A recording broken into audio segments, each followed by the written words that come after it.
Aujourd'hui, Adam et Ève. Tu crois connaître l'histoire, mais à la fin du réel, tu ne verras plus l'histoire pareille.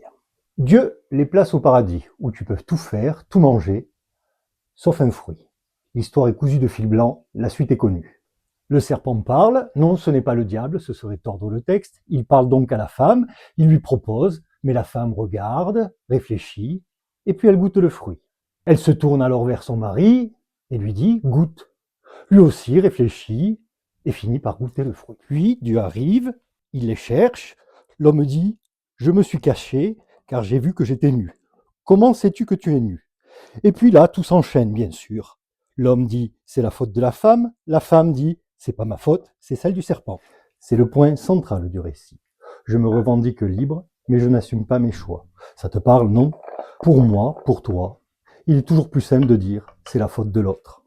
Et c'est là, comme le dit le texte, que nous voyons que nous sommes nus, fragiles matériellement, fragiles relationnellement, fragiles sexuellement. Ce n'est donc pas un péché originel. Le rédacteur y voit autre chose, la liberté qui bouleverse tout.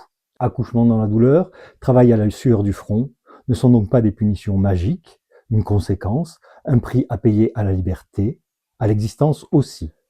Adam et Ève, ce n'est donc pas une histoire de fruits défendus, mais une peur simplement d'être libre.